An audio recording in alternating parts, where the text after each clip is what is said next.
Adrift in the great void of space, the personnel on Moonbase Alpha have experienced so much that is strange and inexplicable. They have become accustomed to expecting the unexpected. Paul, did you hear that? You hear what? I don't hear anything unusual. A sort of strange, haunting music. It's been coming in on an interstellar frequency, softly intermittent, but at regular intervals, as though it were a message, perhaps a call for help. The mind can play some strange tricks up there in space, Sandra. I know, but Especially when you are monitoring communications hour after hour and getting nothing but random signals from distant radiation sources. You get that homesick feeling and begin to imagine you're back on Earth again, listening to your favorite...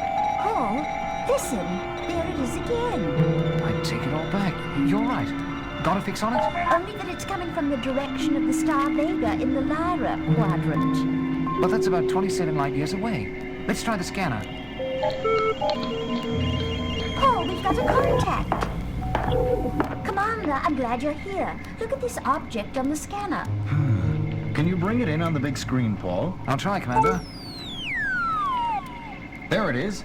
A planet. All scanners, all sensors up full. Get me radiation readings, atmosphere, life signs, everything. What's that music? Where is it coming from? I think it's coming from that planet. It's been coming in at regular intervals, like a message of some kind. Not a very happy message from the sound of it. Commander, life signs. Paul, open up all channels, all frequencies. I'm going to try to talk to them. This is Commander John Koenig on Moonbase Alpha from the planet Earth. We have received your broadcast. Can we be of any service to you? Repeat, can we be of any service to you? They don't answer, Commander. Kano, computer readings. Yes, sir. Atmosphere breathable, radiation minimal, barometric pressure 30.02, temperature average 72 degrees, life components comparable to human. Sounds ideal. Must be orbiting a star like Earth's sun. And there must be people there, possibly in some kind of trouble. Sandra? Yes, sir? Ask Professor Bergman and Dr. Russell to meet me in my quarters immediately. Yes, sir. Alan? Yes, sir. Get Eagle 1 ready for liftoff. We're traveling. Yes, sir.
As Eagle 1 approaches the planet, Koenig cautions his pilot, Alan Carter. Course correction 5 degrees green, Alan. We're veering off. I know, Commander. I've been trying to compensate, but she doesn't respond. Try manual. Going over to manual. Still no response, Commander. We seem to be under the control of some kind of beam coming from the planet. I better call main mission. Eagle 1 calling Alpha. Do you copy? Come in, Alpha. Eagle 1 calling Alpha. We've lost contact. And still no answer from the planet? Just that music. Obviously a recorded transmission. I must say it looks peaceful enough down there. Well, we should be finding out about how peaceful it is very soon. We're about to land. Opening the door of the Eagle, they discover they have docked at an airlock under automatic guidance. Transparent glass walls enable them to observe the planet's surface as they walk cautiously down the airlock corridor.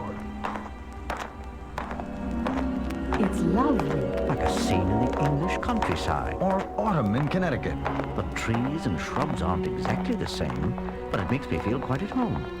I wish I could feel that way, but I can't. There's something wrong in the picture. Houses, roads, even children's playgrounds, but not a sign of life. Exactly. No people. No life of any kind, except for the vegetation. Commander, the door up ahead. It's opening. Seems like we're expected. It's an elevator. Well, let's not disappoint our host. As they step into the elevator, the door closes behind them, and the elevator descends. Far below the surface, it stops. The door opens, and they enter a well-lighted but empty chamber. As the elevator door closes behind them, they hear a soft hissing sound, like escaping steam. Gas! Pouring into those grills! John, I feel dizzy. Helena. They all fall to the floor, unconscious. When they wake up a couple of hours later, they are in a large, well-lit, comfortably furnished hall. Seated before them on throne-like chairs are two aliens, one male, one female. Welcome, Alphans. I am Harmon, leader of what remains of the people of the planet Phoebus. And this is Dr. Melos, in charge of physical medicine. Some welcome. We come in peace and you attack us. Oh, the decontamination chamber. My sincere apologies for that. But I assure you that it is quite harmless. Yeah, it's a gas. But very necessary.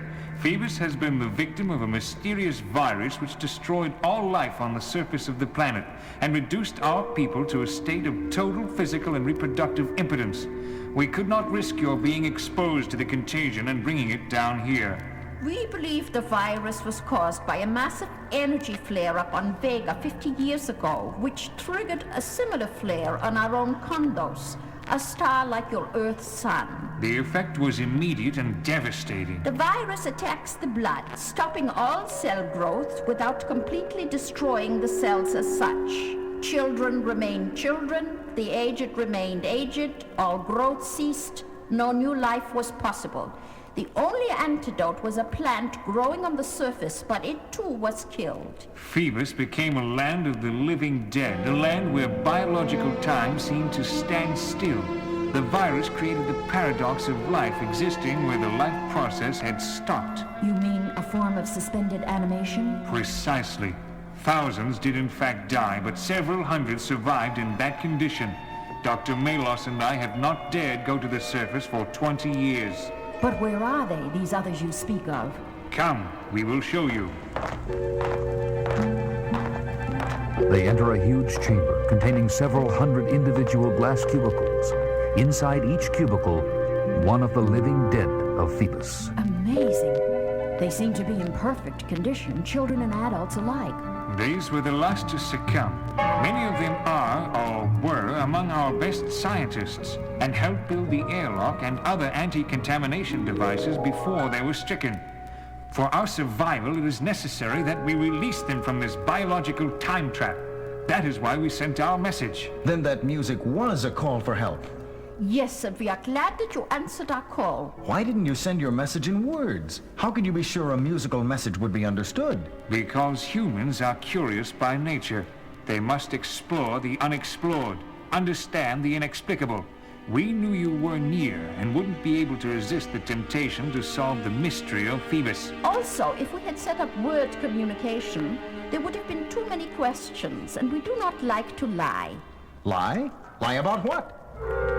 Commander, I shall get right to the point. In order to restore my people to their normal condition, it is necessary for them to have a talking blood exchange. Blood exchange? You mean with us? That would kill us. Unfortunate, but true. What kind of people are you? You say you don't like to lie, but you wouldn't hesitate to kill for your own purposes. What kind of morality is that? Listen, Commander, there is no need for you and your friends here to die. There is a way out for you. A way out?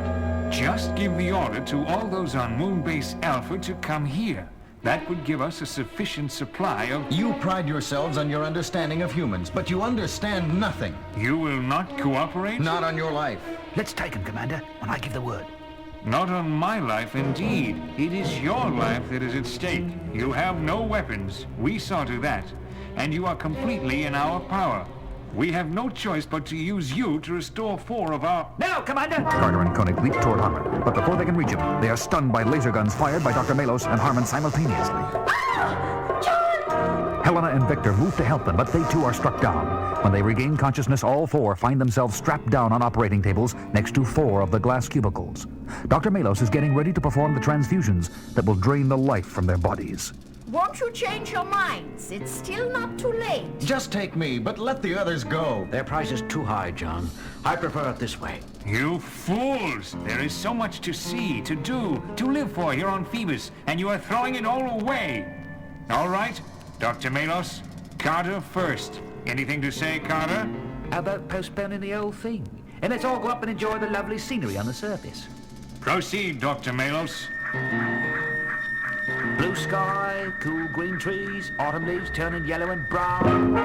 Yellow and brown. Yellow and brown. Dr. Melos, do you know what that means? Stop all procedures until I return. Return? Return from where? From my first look at the surface in 20 years.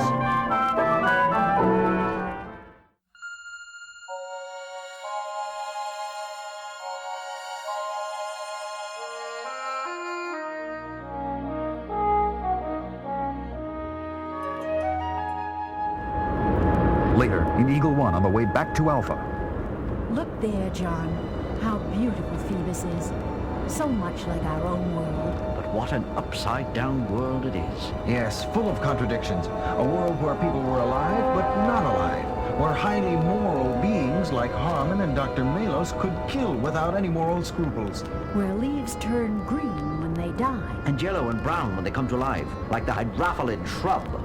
The one plant from which Dr. Melos could extract the life-saving antidote to the virus. It saved our lives, even without taking it. Within a week, she will have enough to restore all her people. And with life returning at last on the surface, they can all come out into the sun again. How sad that we couldn't accept their invitation to join them in their renewed life. Yes, it could have been a good life.